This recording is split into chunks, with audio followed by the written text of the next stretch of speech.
We have a lot to unpack from episode number 9 of the show From, and in this video we will exclusively go over the highlights of the episode. This analysis will be broken down into 2 videos, because if I could, this will be a 1-hour long video. Boyd and Sara. Episode number 9 picks up where episode 8 left off, with Boyd and Sara's journey into the depths of the forest. We see Boyd marking off the trees to make sure they can find their way back to the town when needed, and as the sun is about to set, he decides to first set camp near the cave-like structure where he found the talismans when he first arrived in the town. We see Sara asking Boyd how he can be sure that the forest will not just be another loop that leads them right back into the town, with Boyd replying that he doesn't know, but that they'll find out. Noting that Sara has been questioning his decisions to go into the forest, Boyd questions her back by asking her why she didn't stop to think that the voices may have been lying when they promised that killing people will help everyone go home. After pushing for an answer from a resistant Sara, we then see Sara giving an emotional response, and we find out that the voices have threatened her, telling her that if she didn't do what they told her, everyone, including her brother, will die, which made her feel as though she had no choice. We can see how a conflicted Boyd begins to better understand the nuances of Sara's situation, as she ultimately seems to have been the victim of manipulation. Sara even asks Boyd why didn't he put her inside the box, and a now softened Boyd replies, "I don't know." If there is something unique about Boyd, as I previously indicated in my Jungian analysis of the show, is how he seems to be very good at walking the thin line between right and wrong, light and dark, as someone who is far more integrated with his shadow than other people in the town. We can see how Boyd also seems to be a reasonable and good judge of character, recognizing how an innocent person can be easily manipulated into doing terrible things, and how the town itself can make good people do terrible things, which also connects to the events that led to his wife's death in episode number 8, when she started shooting the people of the town. Later in the episode, we see Sara telling Boyd that he reminds her of her brother Nathan, in the sense that he always puts everyone's needs before his own, which is something that has been very evident since the start of the show, and is very fitting for the hero archetype that Boyd is meant to represent. Sara also comments that her brother Nathan ended up in the town by putting others' needs before his own. This may connect to Sara's previous comments about how her brother Nathan saved her, as she was in a very bad place in life before arriving in the town. I suspect that Nathan and Sara may have been in the process of running away from something or trying to escape a situation before encountering the broken tree. I will also be curious to discover if Sara had any history of schizophrenia or psychotic episodes prior to arriving in the town, and this somehow is part of what makes her special and capable of listening to the voices. This is considering how Sara had explained how the voices told her that they had been waiting for someone like her that could hear their voice. In many non-Western cultures and throughout history, some of the symptoms that will otherwise be categorized as meeting the criteria for schizophrenia are considered a form of spiritual manifestation or ability to communicate with the spirit world, and some of the people that will otherwise be labeled as having schizophrenia in the modern westernized world will serve the role of shamans or mediators of the spirit world in certain cultures, which in a way is similar to what Sara is doing by helping Boyd through this journey. Moving on, Sara then tells Boyd that her brother Ethan had a theory about the town,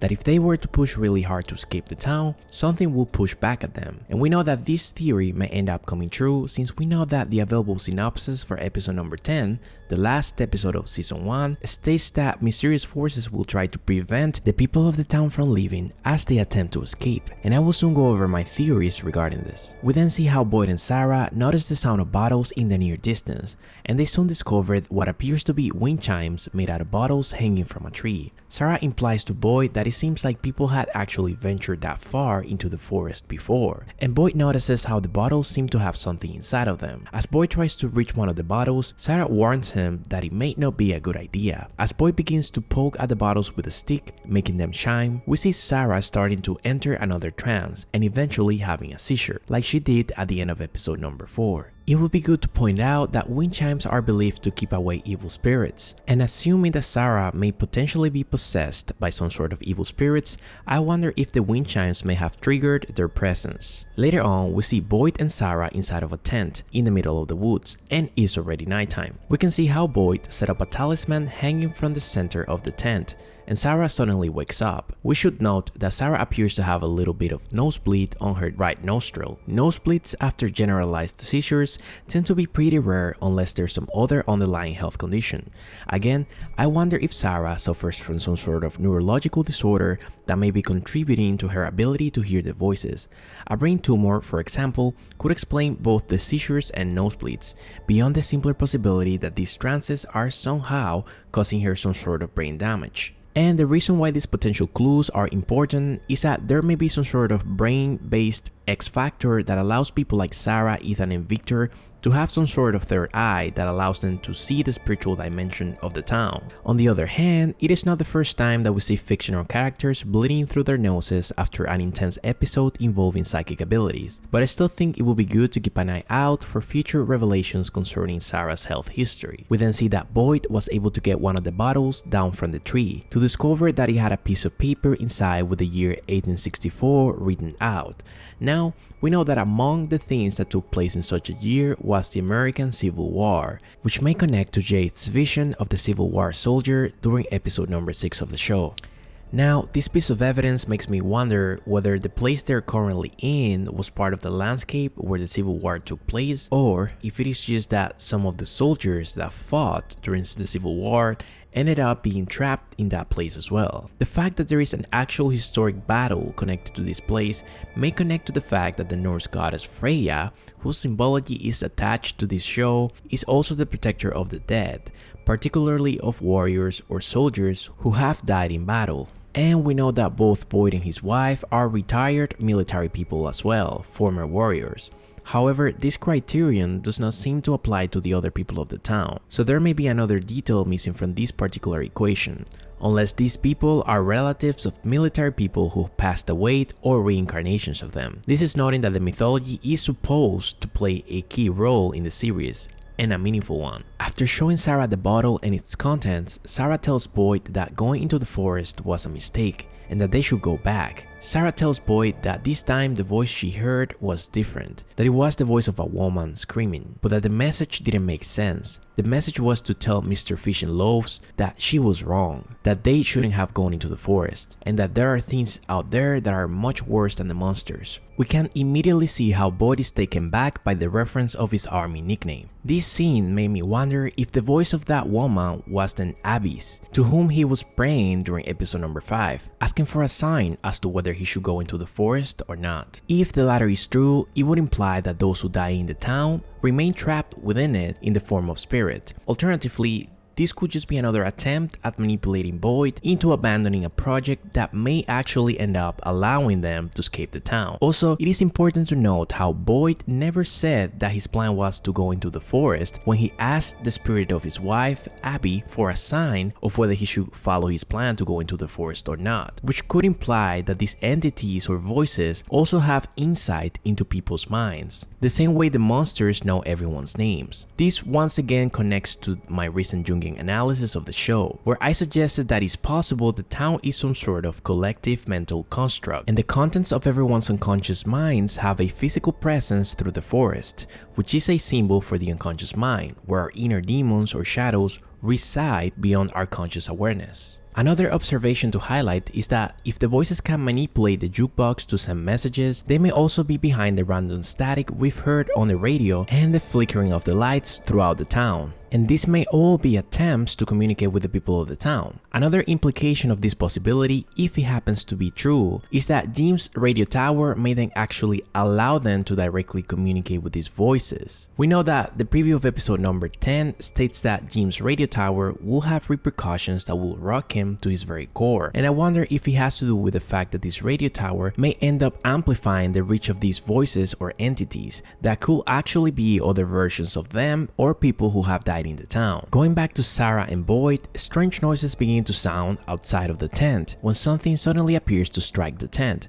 Whatever force or entity is outside starts rocking the tent furiously, and it looks like the tent is actually being dragged along the forest. I couldn't help but notice that the shadow of whatever was outside sometimes resembled the legs of a giant spider. After the tent stops moving, Boyd rapidly searches for the talisman, which had been knocked off, and puts it back in its place. Sara then reminds Boyd that they shouldn't have come there, and Boyd signals her to lower her voice and tells her that they are okay, but Sara doesn't agree with that. I believe we can rule out the monsters as being responsible for the shaking of the tent, noting that they didn't speak nor did they try to make their way in as soon as the talisman fell off. It rather seemed as though they were being transported to a new location. We then hear the sound of a horn and what looks like a light coming from a lighthouse.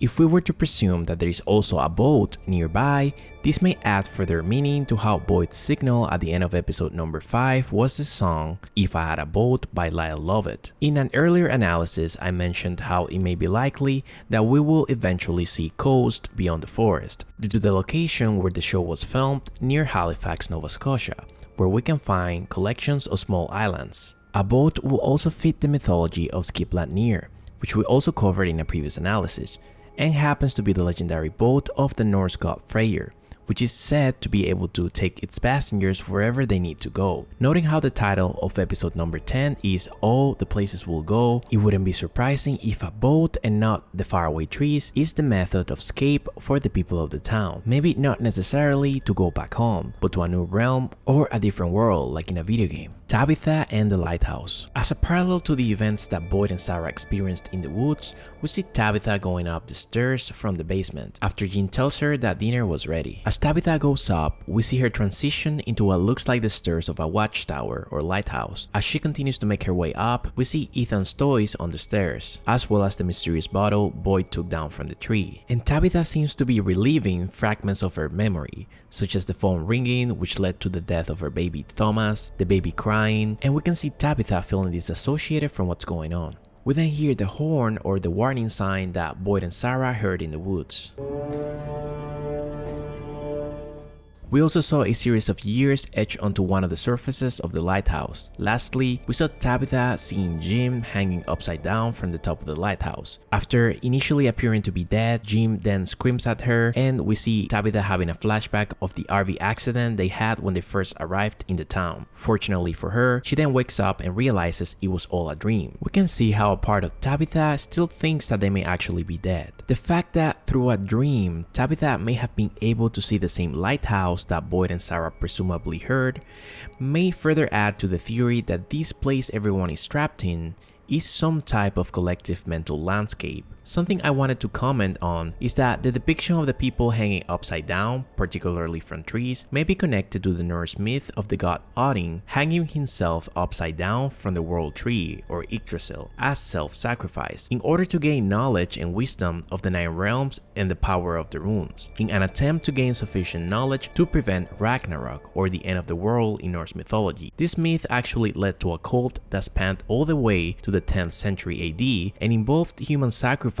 to the god Odin, where people were hung upside down on the gallows and from the trees in a similar manner, as a reference to the self-sacrifice of Odin on the world tree. Speaking of Ragnarok, the horn sound Tabitha heard initially made me think it was a reference to Heimdall's horn. The Norse god Heimdall serves Odin as the keeper of the rainbow bridge connecting the world of the gods, Asgard, and the 9 realms, and controlling travel across it. Heimdall is supposed to sound his horn, which will be heard across realms, to announce to the gods that the forces of chaos were drawing near and that Ragnarok was about to begin. As for the dates on the lighthouse, one of them that caught my attention was the Basque witch trials of 1609, which were led by the Spanish Inquisition, and are also referred to as the largest witch hunt in world history. If this particular reference is somehow connected to the show, it may help explain the pagan symbology we've seen in the show. We will go further into detail in the second part of this analysis. The symbology of the lighthouse. Following up on the Jungian interpretation of the show I covered in a previous video,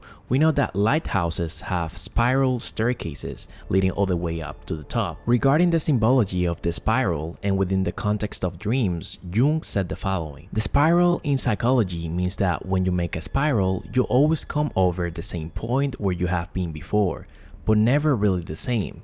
It is above or below, inside, outside, so it means growth. We can see how this quickly parallels Tabitha's dream, where she is reliving fragments of her past, but not quite the same. This is even illustrated by the transitions between Tabitha being on the lighthouse and walking around the town but wearing a different color shirt. Additionally, this symbology echoes Fatima's and Ellis's comments about growing up as individuals, highlighting that they've changed, that they are psychologically evolving, growing.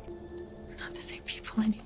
It echoes the prominent message of the show about learning from past mistakes or being doomed to repeat them, as well as the concept of the eternal return that we've covered, where everything repeats itself endlessly in an infinite cycle of birth and rebirth. This also parallels the symbology of the labyrinth that's on the poster of the series and that we've covered in previous videos. Finally, we note that June argued that the path towards self-realization is not a straight one, but a spiral, like a labyrinth, that ultimately leads to a single path of self-discovery. We will go over more details of this episode and the show later this week. If you would like to stay tuned with further analysis and interpretations of the show's episodes, please make sure to press the like button, subscribe to the channel, and hit the notification bell.